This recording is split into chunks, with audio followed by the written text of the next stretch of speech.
de Finaje Intergestión. Alexis, muy buenos días. ¿Qué tal? Muy buenos días. No sé si estás muteado, Alexis, ¿me escuchas? Sí, te escucho. Vale, perfecto. Vale. Bueno, acabamos de conocer el dato del Reino Unido, tampoco ayuda al optimismo. Estamos viendo esos flashes que toman el pulso de la actividad manufacturera, de servicios, y lo que arroja es ese escenario de contracción en ambas áreas. En el cómputo general, antes de entrar en detalle, ¿qué te han parecido estos índices de PMI y, por lo tanto, qué representan?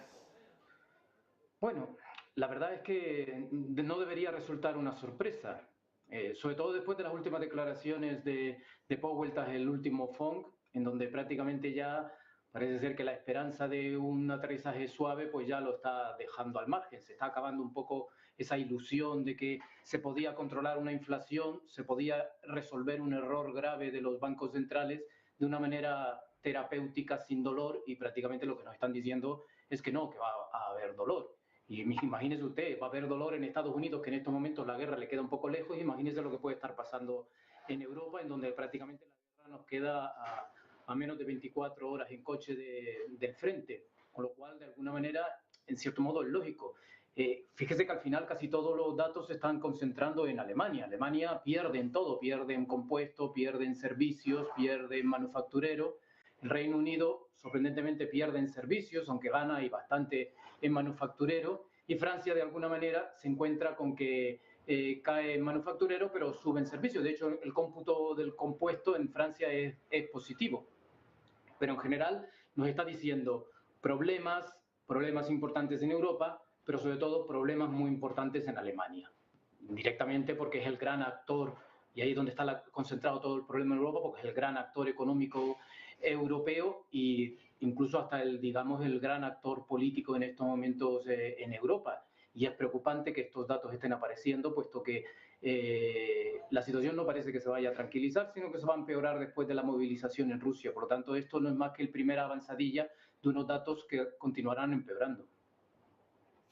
Por adentrarnos un poco más en algunos de los detalles, apuntabas cómo además la situación, la escalada militar puede agravar más el contexto en el que además estamos viendo cómo esa inflación sigue presionando a la eurozona, se agudiza ese declive económico, y viendo además, tomando el pulso de lo que está siendo además la propia economía alemana, que se supone que es la locomotora, hasta qué punto se traslada, ¿no?, ese freno en la actividad manufacturera, ese movimiento de que no hay avance en el mercado laboral, cómo puede agravar más el escenario de cara a la próxima evolución de los datos, a los próximos PMI y al final, ¿no?, al reflejo de empleo y de PIB. En Alemania se están dando una serie de cambios estructurales muy importantes. El primero de ellos y más sorprendente es un poco el superávit tradicional comercial alemán se ha convertido prácticamente en cuestión de meses en un déficit comercial. La verdad es que la economía alemana parecía que estaba funcionando en base a una energía barata y el suministro de una serie de recursos baratos, y lo que ha pasado con la guerra no es una cuestión coyuntural, es una cuestión estructural. Vamos a cambiar de proveedores, un proveedor barato y que teníamos cerca, pues por proveedores más lejanos y más caros, y no tenemos una infraestructura para ello, para resolverlos por lo menos en el corto plazo. Por lo tanto, lo que está sucediendo en cierto modo en las manufacturas y en las expectativas de manufactura no es más que recoger esa situación en donde una economía acomodada y estructurada en torno a una serie de recursos baratos ahora va a tener que cambiar de recursos, cambiar de proveedores y tener unos costes mucho más altos. Quizás por eso está todo teniéndose en cuenta en Alemania. Y fíjese, con respecto al tema de la inflación, los precios de producción en Alemania han crecido el 45% este último mes, en agosto.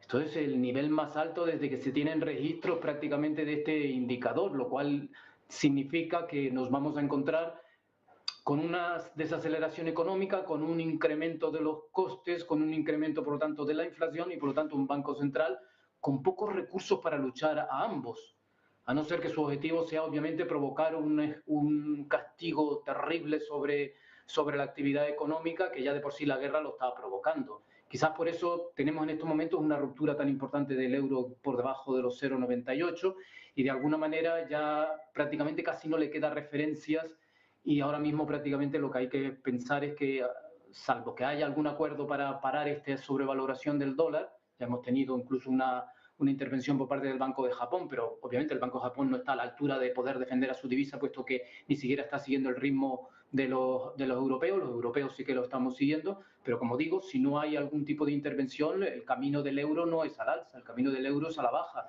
y hay que empezar a plantearse niveles que no habíamos visto prácticamente casi desde la creación del propio euro.